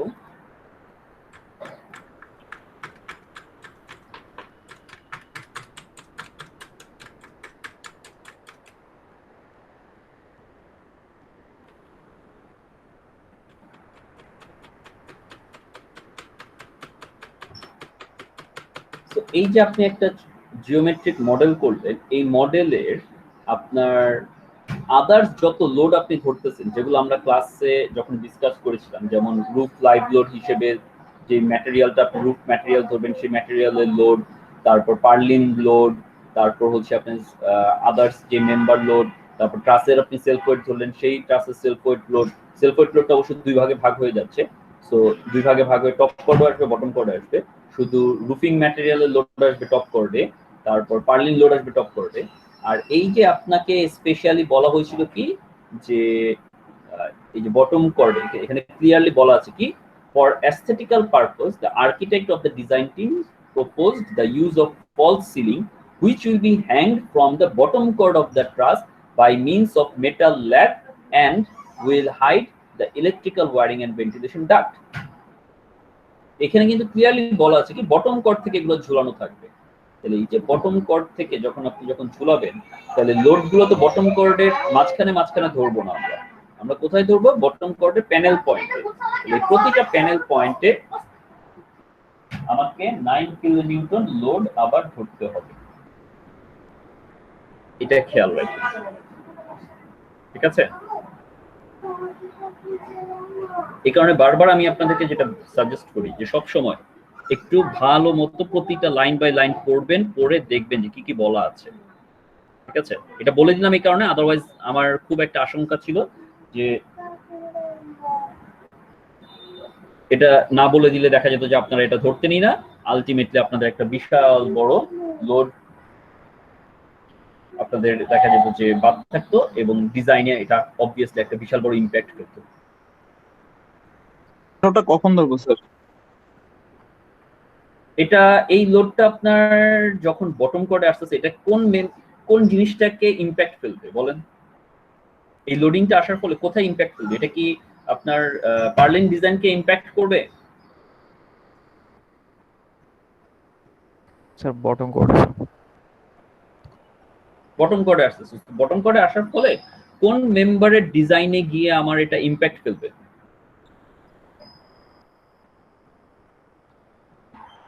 আপনারাই বলেন দেখি।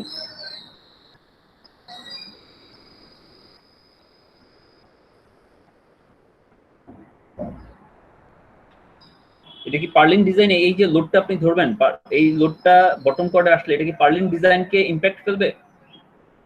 না স্যার। করবে না। তাহলে পার্লিন ডিজাইন যখন আমি পার্লিনের জন্য যখন লোড কনসিডার করব সেখানে আমার ধরার দরকার নাই।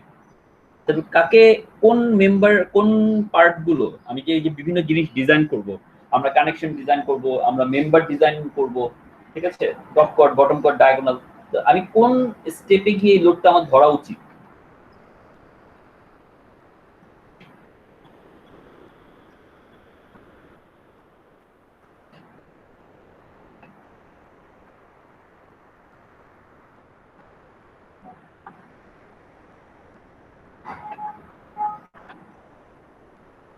ট্রাসের ডিজাইনে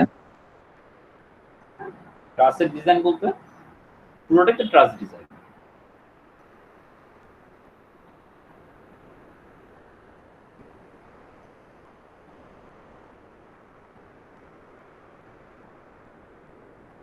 স্পেসিফিক কোন সেগমেন্টটাতে গিয়ে আমরা ধরবো বলেন?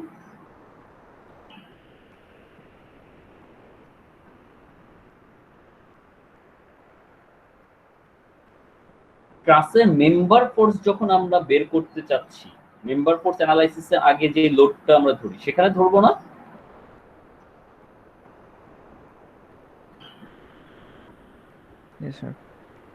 কারণ মেম্বার ফোর্সে আমি যখন এটা ধরবো সেই ফোর্স গুলো কনসিডার করেই তো আমি ট্রাসের প্রতিটা মেম্বারের যে ডেড লোডের জন্য মেম্বার লোড বের করব, এরপর উইন্ড লোডের জন্য আমি বের করব, তারপর আমি হচ্ছে কি ওই যে ডিজাইন কম্বিনেশন চার্টটা তৈরি করব, যে ডিজাইন কম্বিনেশন চার্ট দিয়ে আমি ট্রাসের ইন্ডিভিজুয়াল মেম্বারও ডিজাইন করব, আবার যেই প্রতিটা জয়েন্ট কে ডিজাইন করা সেটা আইদার হোক ওয়েল্ডিং ডিজাইন বা বোল্টিং ডিজাইন সেটাও আমি করব, তাই না?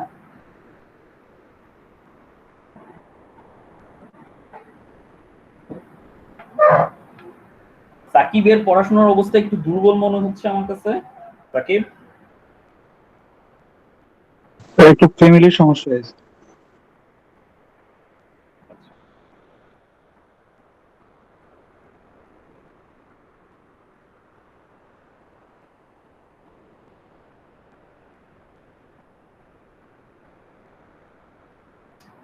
ওকে, সো বাকিদের আর কি অবস্থা বল।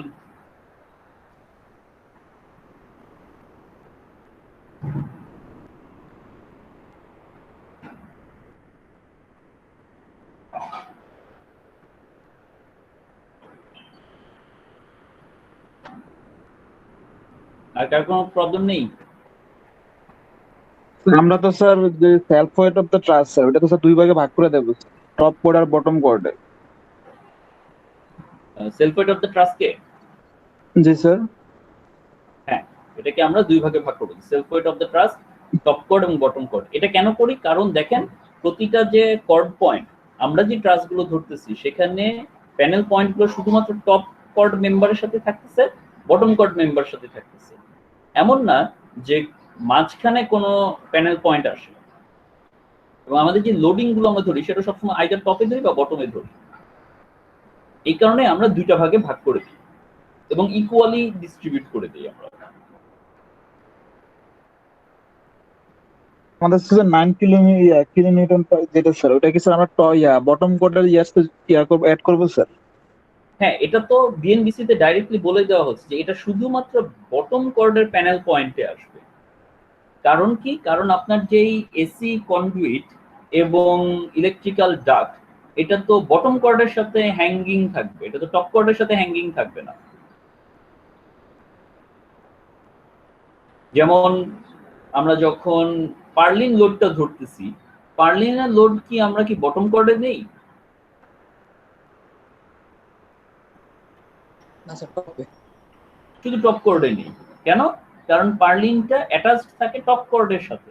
এই কারণে পার্লিনের যে লোডটা শুধুমাত্র টপ কর্ডের সাথে আমার টপ কর্ডের যে প্যানেল পয়েন্ট সেখানে এসে আমার ইমপ্যাক্ট ফেলবে।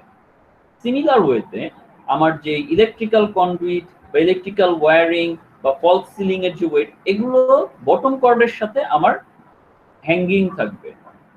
তো এই কারণে এগুলোর যে লোডটা আসবে সেটা শুধুমাত্র বটম কর্ডেই আসবে, এটা টপ কর্ডে আসবে না। স্যার আমরা কি লোডটাকে স্যার বটম করে জয়েন্টে দেবো স্যার? অবশ্যই আমরা তো ট্রাস অ্যানালাইসিসের আমাদের যে বেসিক কনজাম্পশন ছিল, সরি অ্যাজাম্পশন ছিল, সেখানে আমরা কি বলছি যে লোড অলওয়েজ প্যানেল পয়েন্টে আসবে, কোনো একটা মেম্বারের মাঝখানে আসবে না। এই কারণে তো আমরা লোডগুলোকে এরিয়া লোড থেকে পয়েন্ট লোডে কনভার্ট করে ফেলতেছি।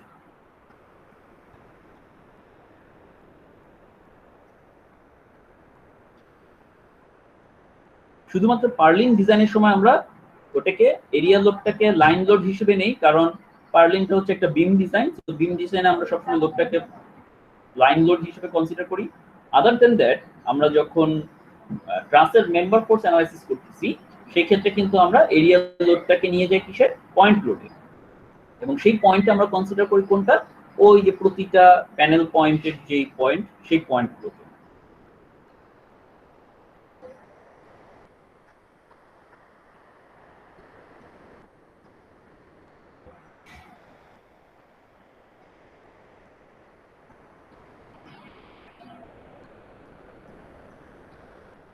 বুঝতে পারলাম?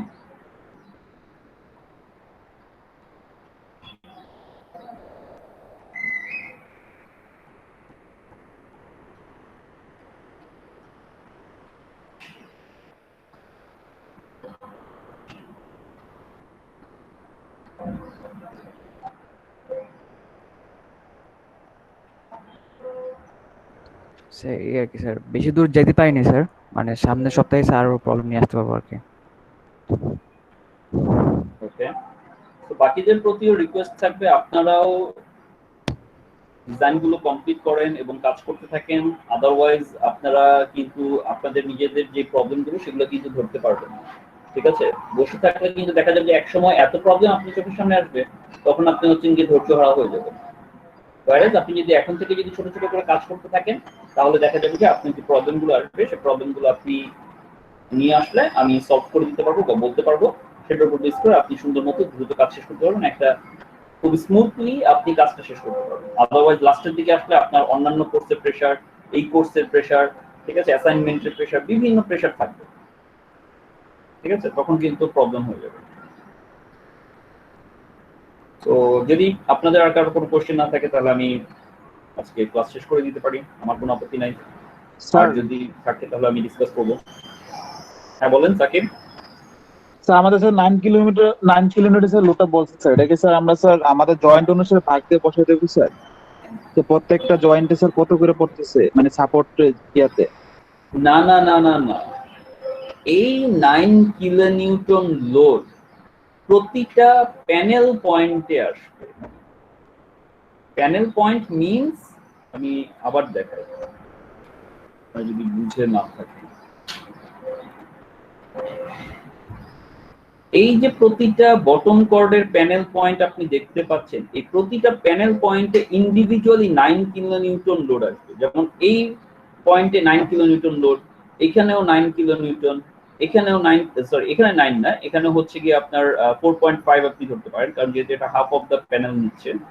এই প্যানেলটা কি হচ্ছে, এখান থেকেও হাফ, এখান থেকেও হাফ, ফুল প্যানেল পাচ্ছে, তাহলে এখানে আসবে 9 কিলোনিউটন, এখানে আসবে 9 কিলোনিউটন, এখানে আসবে 9 কিলোনিউটন, এখানে আসবে 9 কিলোনিউটন, এখানে আবার 4.5। এইভাবে প্রতিটা প্যানেল পয়েন্টে আসবে আপনার 9 কিলোনিউটন বটম কর্ডের। শুধুমাত্র টোটাল 9 কিলোনিউটন নয়, টোটাল 9 কিলোনিউটন লোড আপনি প্রতিটা পয়েন্টে ভাগ করে দিন, সেরকম না। কারণ কোডে গেলে আপনি দেখতে পাবেন BNBC কোডটাতে any single panel point of the lower chord of a roof truss or any point of the primary roof supporting member, সেখানেই আসবে 9 কিলোনিউটন লোড। প্রতিটা প্যানেল পয়েন্টে আপনাদের ধরতে হবে এটা। তাহলে কি স্যার যখন আমরা স্যার বটম কোডে স্যার সেলফ ওয়েট ক্যালকুলেশন করব তখন স্যার এটা যোগ করে দেব? হ্যাঁ, বটম কোয়ার্ডে আপনার যে সেলফ ওয়েটটা আসবে সেই সেলফ ওয়েটের সাথে যোগ হবে আরো 9 কিলোনিউটন। ডিউ টু আপনার ইলেকট্রিক্যাল ওয়্যারিং, এসি ডাক্ট এবং আদার্স পার্ট, ফলস সিলিং এগুলোর জন্য।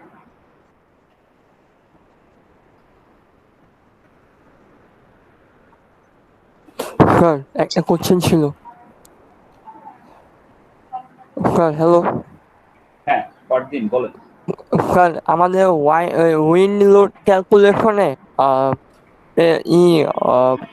আপনার যে পিজেড যে ছিল স্যার, ওই যে প্রেশার কোএফিসিয়েন্ট, হ্যাঁ, স্যার এখানে আমার H/B আর L/B দুইটা কন্ডিশন দেওয়া ছিল স্যার ওই বিএনবিতে। তো স্যার H/B এইচটা কি আমার ওই যে sir mean height of the roof এটা হবে, আর বিটা কি আমার বে ডিস্টেন্স হবে? এইচটা হচ্ছে আমাদের mean height of the roof. So mean হাইটটা আমরা কিভাবে বের করেছিলাম, আমাদের যে কলাম থাকবে সেই কলাম মানে যে কলামের উপর আমার ট্রাসটা সাপোর্টেড থাকতেছে সেই কলাম হাইট প্লাস আপনার ট্রাসের যতটুকু হাইট, ট্রাসের হাইটের অর্ধেক। যেমন আমি আপনাদেরকে যখন যে ডিজাইন ক্যালকুলেশনটা করিয়েছি সেখানে আমাদেরকে বলা ছিল যে কলাম হাইট হবে 10 ফিট আর ট্রাসের হাইট হচ্ছে 10 ফিট। তাহলে সেই ক্ষেত্রে আমরা ধরেছিলাম কি যে column height 10 feet plus truss height 10 এর অর্ধেক 5 feet, total 15 feet. Yes, sir.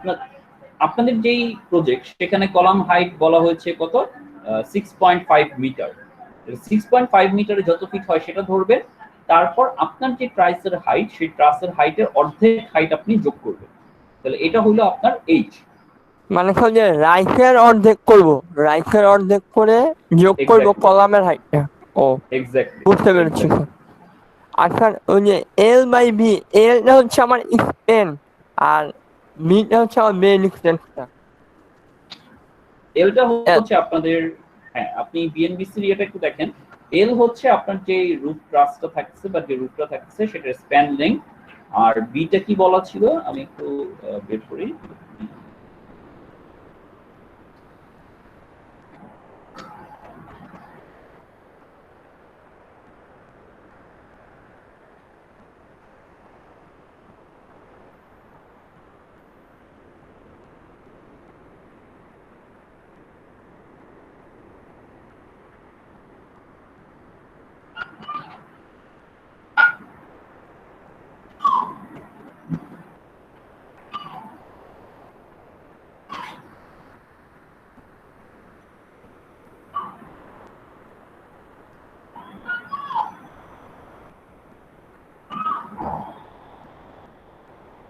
চলছে এলটা হচ্ছে আমাদের স্প্যান লেংথ আর বিটা হচ্ছে আমাদের যে বে ডিসটেন্স যেটা আপনি করতে পারেন।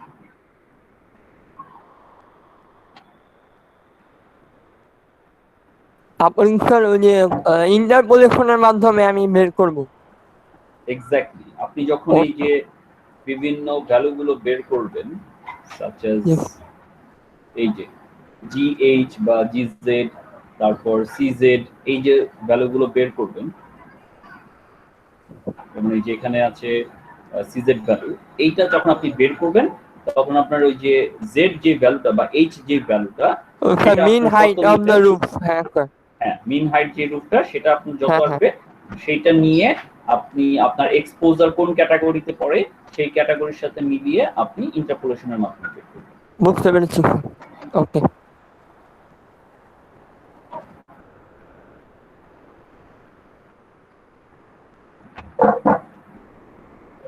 ওকে, আর কারো কোনো কোশ্চেন?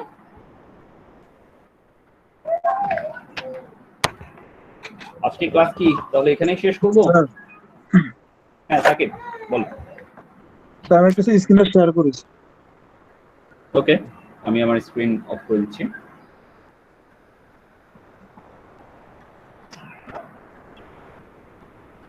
স্যার আমি কি স্যার 9 স্যার এদিকে যোগ করব স্যার? এটা আপনার কি দেখি, point load at the bottom কোড ডিউ টু সেলফ ওয়েট, তাহলে এখানে আপনার আসছে 35 মাল্টিপ্লাইড বাই 4.10, এই 35 ইনটু 4.10 এটা কি পয়েন্ট লোড নাকি এরিয়া লোড? তো 35 তো হলো স্যার আমার স্যার যে ইয়াটা আর কি স্যার, এই যে আমি স্যার এদিকে যে 70 ভাগ করছি অর্ধেক অর্ধেক, আর 4.1 হলো স্যার আমার বটমে যেটা আছে 4.1 করে আর কি sir 6 at the panel rate of 4। Distance. G sir, তাহলে এটা পয়েন্ট লোড। হ্যাঁ, তাহলে ঠিকই আছে। আপনার 35 ইনটু 4.10 এই লোডটার সাথে যোগ হবে 9, কিন্তু এখানে খেয়াল রাখেন 9 কিন্তু এটা আপনার কিলো নিউটন ছিল, আপনাকে কিলো নিউটন স্যার, থেকে ওটাই আমি পাউন্ডে দেখতেছি। কনভার্ট করতে হবে। হ্যাঁ, ইউনিট কিন্তু উলটপালট করেন না, তাহলে কিন্তু হিউজ ঝামেলা হয়ে যাবে। আমাদেরকে সবগুলো একই ইউনিটে ইউজ করতে হবে। কিলো নিউটন থেকে পাউন্ড।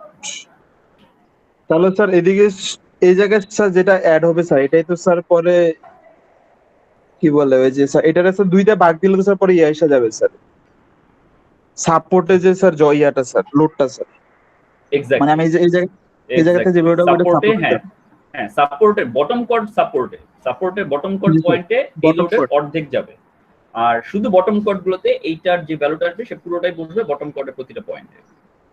এক্স্যাক্টলি, এই তো ধরতে পারছো। আর আমার স্যার মেইন যে ইয়াটা হবে স্যার, মানে মেইন যে লোডটা হবে মানে সাপোর্ট জয়েন্ট, তো স্যার আমার টপ কোডেরটা আর বটম কোডের দুইটা যোগ করব স্যার, মানে স্যার বটম Exactly. কোডের জয়েন্ট থেকে যে পাবো আর টপ কোড থেকে। এক্স্যাক্টলি।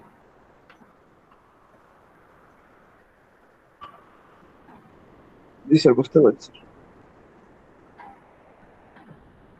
এরকম ভাবে করলেই আপনারা দেখবেন যে জিনিসগুলো ক্লিয়ার হবে, যত করবেন ক্লিয়ার হবে। একটা জিনিস হচ্ছে যে যখন টিচার পড়িয়ে যায় অনেক কিছু মনে হয় যে খুব সহজ সহজ সহজ, কিন্তু যখন আপনি নিজে করতে যাবেন জিনিসগুলো আপনার কাছে সহজই লাগবে এবং কনসেপ্টটা আরো ভালো মতো ক্লিয়ার হবে, আপনি বুঝতে পারবেন বিষয়গুলো।